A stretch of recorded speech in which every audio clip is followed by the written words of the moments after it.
ಟಿಪ್ಪು ಮತ್ತು ಅವನ ಯೋಧರು ಶತ್ರುಗಳಿಂದ ರಕ್ಷಿಸಿಕೊಳ್ಳೋಕೆ ಹನುಮಂತನ ಪೂಜೆಯನ್ನು ಮಾಡ್ತಿದ್ರು ಅಂತ ನಂಬಲಾಗುತ್ತೆ. ಇಲ್ಲಿ ಇಡೀ ಕೋಟೆ ಪೂರ್ತಿ ಎಲ್ಲ ಲವರ್ಸ್ಗಳ ಸ್ಪಾಟ್ ಆದಂಗೆ ಆಗುತ್ತಿದೆ.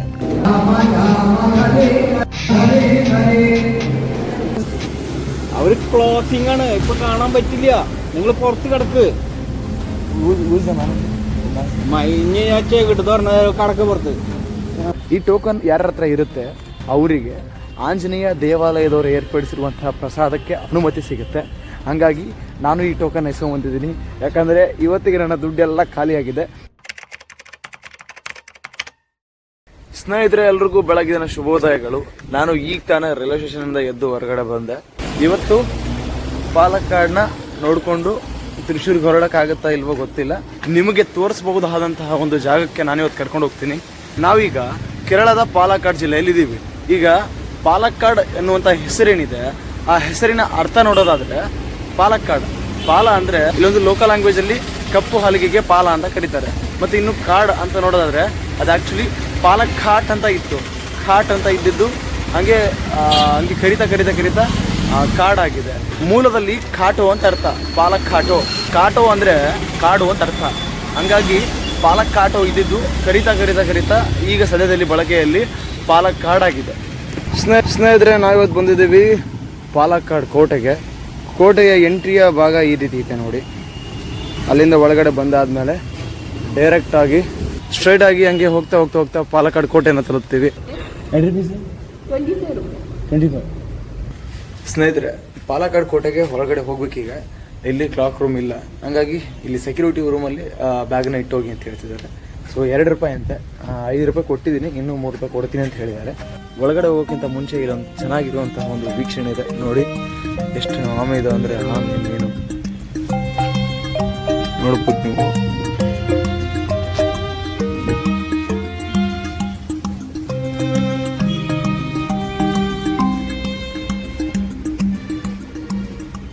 ಕೋಟೆಯ ಒಳಗಡೆ ಹೋಗೋಕ್ಕಿಂತ ಮುಂಚೆ ಈ ರೀತಿಯ ಒಂದು ನೋಟ ಕಾಣಿಸುತ್ತೆ ನಿಮಗೆ.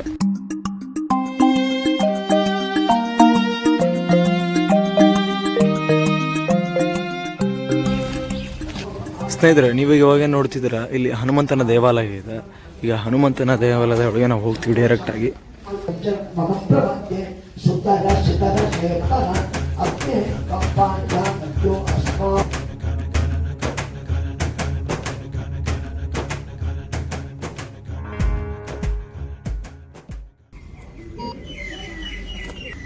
ಎಂಟ್ರಿಗೆ ಬಂದ ತಕ್ಷಣ ನಮಗೆ ಹನುಮಾನ್ ದೇವಾಲಯ ಕಾಣ್ತು ಪ್ರವೇಶ ದ್ವಾರದಲ್ಲಿ. ಅದು ಏನಂದರೆ ಟಿಪ್ಪು ಮತ್ತು ಅವನ ಯೋಧರು ಶತ್ರುಗಳಿಂದ ರಕ್ಷಿಸಿಕೊಳ್ಳೋಕೆ ಹನುಮಂತನ ಪೂಜೆಯನ್ನು ಮಾಡ್ತಿದ್ರು ಅಂತ ನಂಬಲಾಗುತ್ತೆ. ಇಲ್ಲಿ ನೀವು ನೋಡ್ಬೋದು, ಇದು ಕ್ರಿಸ್ತಕ 1766ರಲ್ಲಿ ಸ್ಥಾಪನೆ ಆಗಿದೆ ಅಂತ ಹೇಳ್ತಾರೆ. ಇಲ್ಲಿ ನೀವು ಕಂಬಗಳನ್ನು ನೋಡ್ಬೋದು. ಆವಾಗಿನ ಕಂಬಗಳು ಇನ್ನೂ ಅವಾಗ ಏನು ಹಾಕಿದ್ದಾರೆ ಹಾಗೇ ಇದೆ, ನೋಡ್ಬೋದು. ಅಂದರೆ ಕ್ರಿಸ್ತಕ 1766ರಲ್ಲಿನ ಕಂಬಗಳು ಆವಾಗ ಹಾಕಿರುವಂಥದ್ದು ಈಗಲೂ ಕೂಡ ಹಾಗೇ ಇದೆ. ಈ ಕೋಟೆ ತುಂಬ ವಿಶೇಷವಾಗಿದೆ. ಯಾಕಂದರೆ ಇದು ಎಲ್ಲ ಕಡೆನೂ ಸುತ್ತುವರೆದಿರುವಂತಹ ಒಂದು ಕೋಟೆ ಆಗಿದೆ.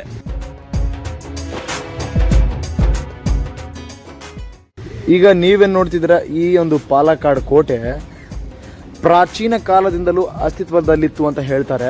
ಈ ಪಾಲಕ್ಕಾಡ್ ಕೋಟೆಯನ್ನು 1766ರಲ್ಲಿ ಹೈದರ್ ಅಲಿ ಅವರು ವಶಪಡಿಸ್ಕೊಂಡು ಇದನ್ನು ಪುನಃ ಭವ್ಯವಾಗಿ ನಿರ್ಮಿಸ್ತಾರಂತೆ.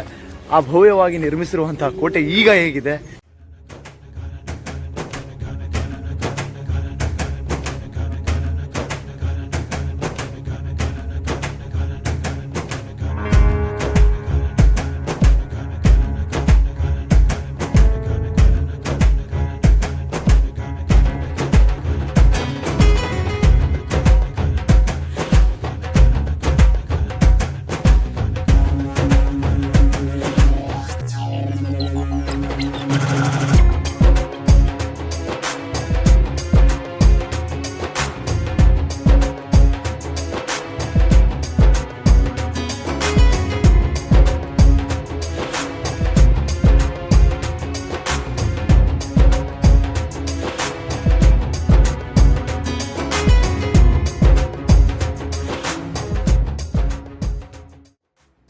ಈ ಕೋಟೆ ಪಾಲಕ್ಕಾಡ್ ನಗರದ ಹೃದಯ ಭಾಗದಲ್ಲಿದೆ. ನೀವು ಕೇರಳದಲ್ಲಿ ಯಾವ್ಯಾವ ಉತ್ತಮವಾಗಿ ಸಂರಕ್ಷಿಸಲ್ಪಟ್ಟಂತಹ ಕೋಟೆಗಳನ್ನು ನೋಡ್ತಿರೋ ಅದರಲ್ಲಿ ಇದು ಕೂಡ ಒಂದು. ತುಂಬಾ ಚೆನ್ನಾಗಿ ರಕ್ಷಣೆಯನ್ನ ಮಾಡಿ ಇಟ್ಕೊಂಡಿದ್ದಾರೆ. ಈ ಕೋಟೆಯಲ್ಲಿ ಹಲವಾರು ಕಡೆ ಈ ರೀತಿಯ ಒಂದಿಷ್ಟು ಆಕಾರದ ಜಾಗಗಳಿದಾವೆ. ನೀವು ನೋಡ್ಬೋದು, ಅಲ್ಲೂ ಇದೆ ಮತ್ತು ಅಲ್ಲೂ ಇದೆ ಮತ್ತು ಈಗ ಇಲ್ಲೂ ಇದೆ. ಸೈಡ್ ಇಂದ ನೋಡೋದಾದ್ರೆ ಇದರ ದಪ್ಪ ನಿಮ್ಗೆ ಗೊತ್ತಾಗುತ್ತೆ. ಕೋಟೆಯ ಎಂಟ್ರಿ ಅಲ್ಲಿದೆ. ನಾವು ಅಲ್ಲಿಂದ ಒಳಗಡೆ ಬಂದದ್ದು, ಅಲ್ಲಿಂದ ಒಳಗಡೆ ಬಂದು ಅಲ್ಲೋಗಿ ಮೇಲೆ ಬಂದಿದ್ದೀವಿ. ಕೋಟೆಯಲ್ಲಿ ನಾವು ಎಲ್ಲೇ ಸುತ್ತಾಡಿದ್ರು ಕೂಡ ಮತ್ತೆ ಕೋಟೆಯ ಪ್ರವೇಶ ದ್ವಾರಕ್ಕೆ ಬರಬೇಕು. ಆ ರೀತಿ ಒಂದು ಕೋಟೆಯ ರಚನೆ ಇದೆ. ನೀವು ನೋಡ್ಬೋದು, ಮತ್ತೆ ನಾವು ಮುಂದೆ ಬಂದಂತೆ ಅದೇ ರೀತಿಯಾದಂತಹ ಒಂದು ಜಾಗಕ್ಕೆ ಬಂದ್ವಿ. ಈ ಕೋಟೆ ಪೂರ್ತಿ ನೀರಿನಿಂದ ಈ ರೀತಿ ಸಂರಕ್ಷಿಸಲ್ಪಟ್ಟಿದೆ. ಇಡೀ ಕೋಟೆ ಪೂರ್ತಿ ಎಲ್ಲ ಲವರ್ಸ್ಗಳ ಸ್ಪಾಟ್ ಆದಂಗೆ ಆಗ್ಬಿಟ್ಟಿದೆ. ದುಡ್ಡು ಕೊಟ್ಟು ಬಂದವ್ ನಾನೇ ಹುಚ್ಚ ಅನ್ಕೋತೀನಿ. ಈ ಕಣ್ಣಲ್ಲಿ ಇನ್ನೀ ಏನೇನ್ ನೋಡ್ಬೇಕೋ ಕಾಣೆ. ನಾವು ಈಗ ಜಸ್ಟ್ ಅಲ್ಲಿದ್ವಿ, ಈಗ ಮತ್ತೆ ಮುಂದಿನ ಜಾಗಕ್ಕೆ ಹೋಗ್ತಾ ಇದ್ದೀವಿ. ಕೋಟೆ ಸುತ್ತಲೂ ಈ ರೀತಿಯಾದಂತಹ ಒಂದಿಷ್ಟು ಆಕಾರದ ಜಾಗಗಳಿದಾವೆ.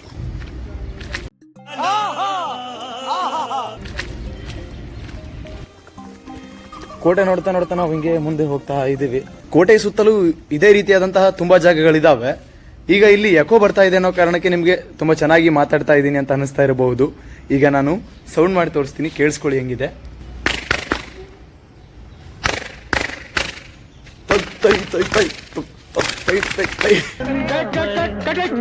ಅಣ್ಣ ಏನಾಯ್ತಣ್ಣ? ಯಾಕಣ ಅಣ್ಣ? ಇನ್ನು ಏನೋ ಬೇಕಣ್ಣ. ಇದು ಸರಿಯಾಗಿಲ್ವೇ? ಇಲ್ಲ ಬೇಕು. ನೋಡು, ಮುಂದೆ ನೋಡುವ. ಅಲ್ಲಿ ನೋಡ್ಕೊಂಡು ಬಂದ್ಮೇಲೆ ಮತ್ತೆ ಮುಂದೆ ಹಿಂಗೆ ಹೊರಡ್ತಾ ಇದ್ದೀನಿ. ಏನ್ ಸಿಗುತ್ತೋ ಅದನ್ನ ತೋರಿಸ್ತೀನಿ, ಅಷ್ಟೇ ನನ್ನ ಕೆಲಸ. ಇಡೀ ಕೋಟೆ ನೋಡಕ್ ಹೋಗ್ತಾ ಇದ್ದೀನಿ. ಕೋಟೆ ನೋಡಕ್ ಹೋದಲ್ಲೆಲ್ಲ ಅವರೇ ಕಾಣಿಸ್ತಾ ಇದ್ದಾರೆ. ಎಷ್ಟು ಪಾಪ ಅವ್ರಿಗೆ ಡಿಸ್ಟರ್ಬ್ ಮಾಡಬಾರ್ದು ಅಂತ ನನಗೂ ಅನ್ಸುತ್ತೆ. ಆದ್ರೂ ಏನ್ ಮಾಡೋದು, ನಾವು ಹೋಗ್ಬೇಕು, ವಿಡಿಯೋ ಮಾಡ್ಬೇಕು ನಾನು ಅಂತಿರ್ತೀನಿ. ಪ್ರತಿಯೊಂದು ಜಾಗಗಳಲ್ಲೂ ಆ ತರದ ಜೋಡಿಗಳು ಸಿಗ್ತಾರೆ. ಇದೊಂದು ಬದುಕಿ, ಇದೊಂದು ಜನ್ಮವೇ, ಎಂತಹ ದುರ್ವಿಧಿ, ಇದೆಂತಹ ದುರ್ವಿಧಿ. ಅದೆಷ್ಟು ಬೇಗ ಸುತ್ತಾಡ್ಕೊಂಡ್ ಬಂದ್ವಿ ಅಂದ್ರೆ ಕೋಟೆನ, ಕಾರಣ ಇಷ್ಟೇ, ಎಕ್ಸ್ಟರ್ನಲ್ ಪೋರ್ಷನ್ ಜಾಸ್ತಿ ಇತ್ತು ಅದಕ್ಕೋಸ್ಕರ ಅಷ್ಟೇ.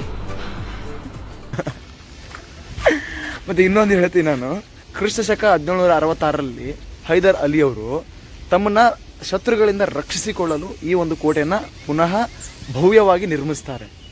ಆದರೆ ಸದ್ಯಕ್ಕೆ ಇದು ಪ್ರೇಮಿಗಳನ್ನ ರಕ್ಷಿಸ್ತಾ ಇದೆ. ಒಂದು ಖುಷಿಯ ವಿಚಾರ, ಖುಷಿ ಪಡಿ. ಇಡೀ ಕೋಟೆಯ ಸುತ್ತಲೇ ಒಂದು ನೋಟವನ್ನು ನೋಡ್ಕೊಂಡು ಬಂದ್ವಿ. ಕೋಟೆಯ ಒಳಗಡೆ ನೋಟ ನೋಡೋದಾದ್ರೆ ನಿಮಗೆ ಎಲ್ಲವೂ ದೊಡ್ಡ ದೊಡ್ಡ ದೊಡ್ಡ ಮರಗಳು ಕಾಣಿಸ್ತವೆ. ಇದು ತುಂಬಾ ಆರ್ಟಿಸ್ಟಿಕ್ ಆಗಿದೆ ನೋಡಿ ಮರ.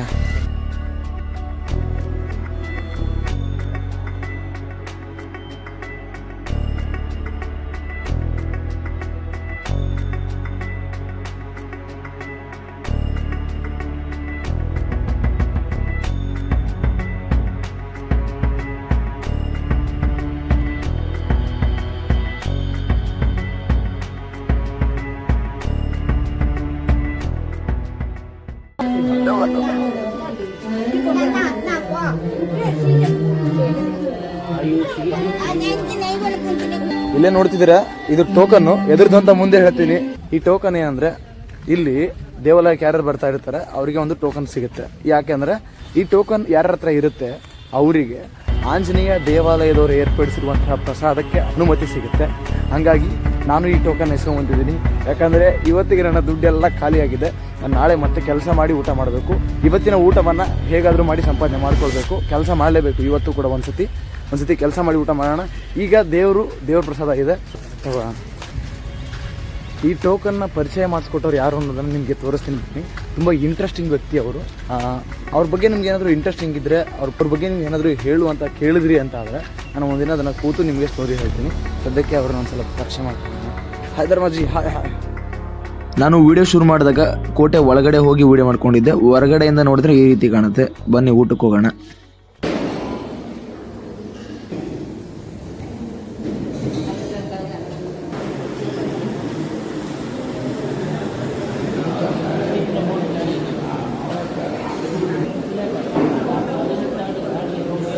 हरे राम राम राम हरे हरे हरे राम राम राम हरे हरे ओम शिवं शिवगणं शान्तं राम राम हरे हरे हरे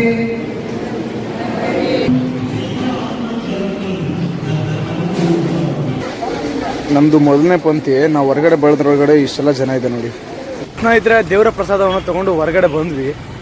ಆದರೆ ನಿಜವಾಗ್ಲೂ ಇದೊಂದು ಡಿಫ್ರೆಂಟ್ ಎಕ್ಸ್ಪೀರಿಯನ್ಸ್, ಒಂಥರ ಬೇರೆ ಎಕ್ಸ್ಪೀರಿಯನ್ಸ್, ಹೇಳೋಕ್ಕಾಗಲ್ಲ. ಒಂದು 30 ನಿಮಿಷ ಪ್ರೇಯರ್ ಮಾಡಿದ್ರು, ಅದಾದ ಮೇಲೆ ಊಟ ಶುರು ಮಾಡಿದ್ರು.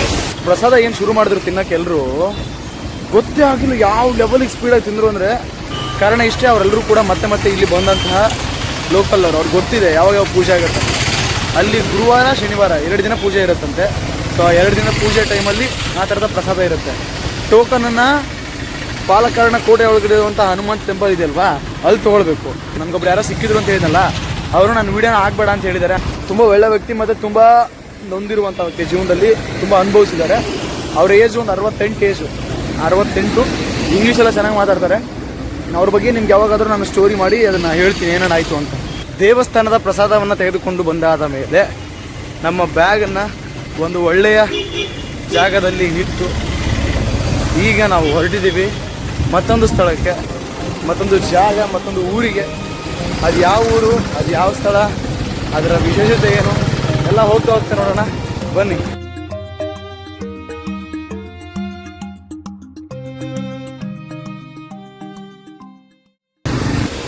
ಟೋಟಲ್ ಆಗಿ ಒಂದು 3.5 ಕಿಲೋಮೀಟರ್ ನಡ್ಕೊಂಡು ಬಂದಿದ್ದೀವಿ. ಈಗ ಲೊಕೇಶನ್ನ ಹತ್ರ ಬಂದಿದ್ದೀವಿ.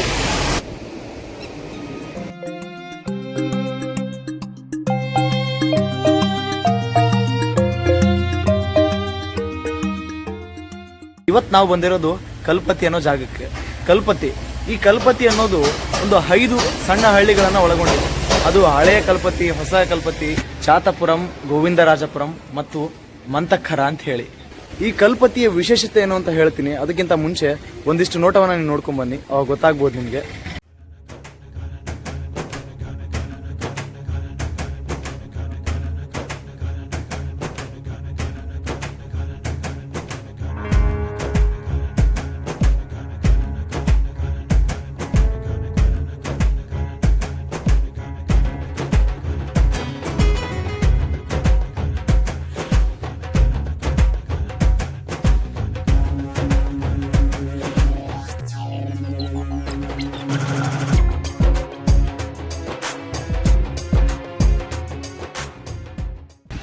ನೀವೇನಾದರೂ ಗಮನಿಸಿದ್ದೀರಾ?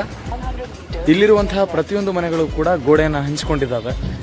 ಇದಕ್ಕೆ ಹೆರಿಟೇಜ್ ವಿಲೇಜ್ ಅಂತ ಕರೀತಾರೆ, ಕಲ್ಪತಿ. ಅದಷ್ಟೇ ಅಲ್ಲ, ಕಲ್ಪತಿ ಒಂದು ಅಗ್ರಹಾರ ಅಥವಾ ಸಾಂಪ್ರದಾಯಿಕ ಗ್ರಾಮ ಅಂತ ಕರೆಸ್ಕೊಂಡಿದೆ. ಇದು ಕೇರಳದ ಮೊದಲ ಪಾರಂಪರಿಕ ಗ್ರಾಮವಾಗಿದೆ ಅಂತ ಉಲ್ಲೇಖ ಇದೆ. ಈ ತಮಿಳು ವಲಸೆ ಬ್ರಾಹ್ಮಣ ಗ್ರಾಮವು ಕಳೆದ 600 ವರ್ಷಗಳಿಂದ ತಲೆಮಾರುಗಳ ಮೂಲಕ ರವಾನಿಸಲಾದ ಪರಂಪರೆ ಮತ್ತು ಸಂಪ್ರದಾಯಕ್ಕಿಂತ ಹೆಚ್ಚಾಗಿ ಕೇರಳದಲ್ಲಿ ಕರ್ನಾಟಕ ಸಂಗೀತದ ಕೇಂದ್ರವಾಗಿ ಹೆಚ್ಚು ಜನಪ್ರಿಯವಾಗಿದೆ.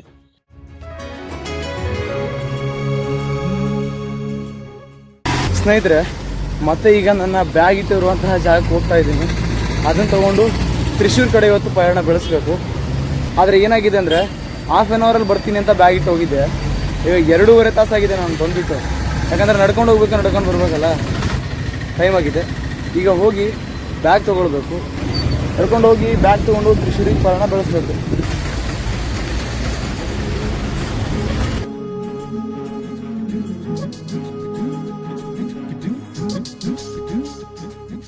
ಹೊರಟ್ರಾಯ್ತು ಅಂತ ಬೇಗ ಬಂದರೆ ಈ ಮಳೆ ಒಂದು ಸ್ವಲ್ಪ ಕಡಿಮೆ ಆಗಿದೆ ತಡ. ಅಲ್ಲೇ ಟ್ರಾಫಿಕಲ್ಲಿ ಸಿಕ್ಕಾಪಟ್ಟೆ ಜನಕ್ಕೆ ಲಿಫ್ಟ್ ಕೇಳ್ತಾ ಇದ್ದೆ, ಯಾರು ನಿಲ್ಲಿಸಲಿಲ್ಲ.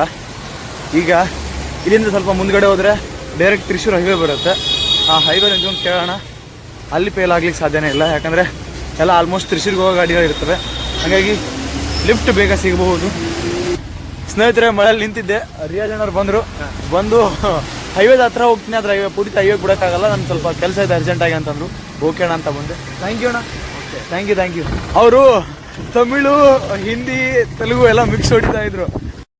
ಸ್ನೇಹಿತರೆ, ನಾವೀಗ ಇದೀವಿ ಸಂತೋಷ್ ಅವ್ರ ಜೊತೆ. ಅಲ್ಲಿ ಮತ್ತೆ ಲಿಫ್ಟ್ ಹೊಡೆದೆ, ನಿಲ್ಲಿಸಿದ್ರು. ಅವ್ರ ಜೊತೆ ಹೋಗ್ತಾ ಇದ್ದೀನಿ. ಇಲ್ಲಿ ತನಕ ಹೋಗ್ತಾರೆ, ಅಲ್ಲಿ ತನಕ ಬಿಟ್ಟಿರೋದ್ರೆ ಆಮೇಲೆ ತ್ರಿಶೂರ್ಗೆ ಹೋಗೋದೆ. ಥ್ಯಾಂಕ್ ಯು ಸೊ ಮಚ್ ಭಯ್ಯ. ಹೈವೇಗೆ ಬಂದು ತಲುಪಿದ್ವಿ ಸ್ನೇಹಿತರೆ. ಅಲ್ಲಿದ್ದೆ, ಇಲ್ಲಿ ತನಕ ಬಂದಿದ್ದೀನಿ ನೋಡಿ. ಅಲ್ಲಿದ್ದೆ, ಇಲ್ಲಿವರೆಗೂ ಬಂದಿದ್ದೀನಿ. ಲಿಫ್ಟ್ ಕೇಳ್ತಿದ್ದೀನಿ, ನಿಲ್ಲಿಸ್ತಿಲ್ಲ. ಯಾಕಂದರೆ ಅಲ್ಲಿ ಸಿಗ್ನಲ್ ಇದೆ.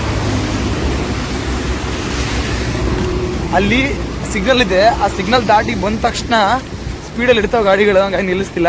ಇಲ್ಲಿ ಯಾರೋ ಒಬ್ರು ನಿಲ್ಲಿಸಿದ್ದಾರೆ, ಅವ್ರ ಜೊತೆ ಔಟ್ಸೈಡ್ ಆಫ್ ದ ಸಿಟಿ ಹೋಗ್ತೀನಿ, ನೋಡುವ. ಸ್ನೇಹಿತರೆ, ಹೈವೇಲಿ ನಿಂತಿದ್ದೆ, ಅಭಿಕೇಶ್ ಅವ್ರು ಸಿಕ್ಕರು, ಅಲ್ಲಿ ನಿಲ್ಲಿಸಿದ್ರು, ಹಂಗಾಗಿ ಬೇಗ ಹತ್ಕೊಂಡೆ. ಮತ್ತೆ ಈಗ ಹೋಗ್ತಾ ಇದ್ದೀನಿ ತ್ರಿಶೂರ್. ಇವತ್ತು ಹೋಗ್ತೀನಿ ಪಕ್ಕ. ಹೋದ್ಮೇಲೆ ಎಲ್ಲಾದ್ರೂ ಟೆಂಟ್ ಹಾಕ್ಲೇಬೇಕು, ನೋಡುವ. ಯಾವುದನ್ನು ಊಹಿಸಿಕೊಳ್ಳಕ್ಕಾಗಲ್ಲ, ಯಾವುದನ್ನು ಮುಂಚಿತವಾಗಿ ಇಲ್ಲೇ ಹೋಗ್ತೀನಿ ಅಂತ ಹೇಳೋಕ್ಕಾಗಲ್ಲ. ಹೆಂಗೆ ಹೋಗ್ತೀನಿ ಹಂಗೆ ಹೋಗ್ತೀನಿ, ಅಲ್ಲಿ ನೋಡುವ. ಥ್ಯಾಂಕ್ ಯು ಅಭಿಕೇಶ್ ಭಾಯ್, thank you so much. Lift ಕೊಟ್ಟು ಹೊರಟರು. ಈಗ ಇಲ್ಲಿಂದ ತ್ರಿಶೂರು 12 ಕಿಲೋಮೀಟರ್ ಇದೆ. ನಾನೇ ಬೇಕು ಅಂತ ಇಳ್ಕೊಂಡೆ, ಯಾಕಂದರೆ ಸಿಟಿಲಿ ಹೋದ್ಮೇಲೆ ತುಂಬ ಕಷ್ಟ ಆಗುತ್ತೆ ತಿರುಗಾಡಿ ಮತ್ತೆಲ್ಲ ಕೇಳೋಕ್ಕೆ. ಇಲ್ಲೇ ಒಂದು ಪೆಟ್ರೋಲ್ ಬಂಕ್ ಇದೆ, ಅಲ್ಲಿ. ಸೊ ಆ ಪೆಟ್ರೋಲ್ ಬಂಕಲ್ಲಿ ಈಗ ಉಳ್ಕೋಬೇಕು, ನೋಡುವ ಏನಾಗುತ್ತೆ ಗೊತ್ತಿಲ್ಲ. ಟೆಂಟ್ डालने के लिए पूरे रात को हाँ कब जाएगा आप? मॉर्निंग രാവിലെ अर्ली मॉर्निंग. ഇതാണ് യാത്രക്കാരനാണ്.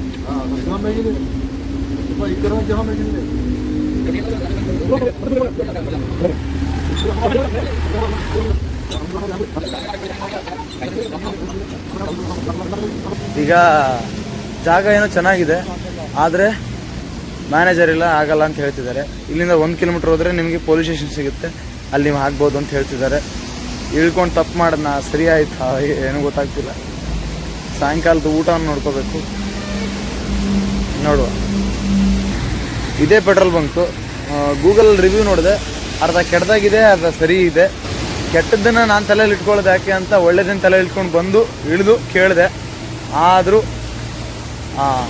ಅವ್ರು ಕೋಆಪ್ರೇಟ್ ಮಾಡಲಿಲ್ಲ. ಸ್ನೇಹಿತರೆ, ನಾನು ಒಂದು 2 ದಿನ ಕೆಲಸ ಮಾಡಿ ಆ ದುಡ್ಡನ್ನ ತೊಗೊಂಡು ಅದಾದಮೇಲೆ ಊಟಕ್ಕೆ ಮತ್ತು ಎಂಟ್ರಿ ಫೀಸ್ಗೆ ಬಳಸ್ಕೋತೀನಿ ಅಂತ ಲಾಸ್ಟ್ ಟೈಮು ಲೈವ್ ಬಂದಾಗ ಹೇಳಿದ್ದೆ. ಈಗ ಇಲ್ಲೊಂದು ಯಾವುದೋ ಒಂದು ಇದು ಕಾಣಿಸ್ತಾ ಇದೆ, ಕೆಲಸ ಸಿಗೋ ಥರ ಕಾಣಿಸ್ತಾ ಇದೆ. ಅಲ್ಲೋಗಿ ಕೇಳೋಣ, ಅವ್ರು ಏನು ಹೇಳ್ತಾರೆ ನೋಡೋಣ, ಅದ್ರ ಮೇಲೆ ಡಿಸೈಡ್ ಮಾಡೋಣ.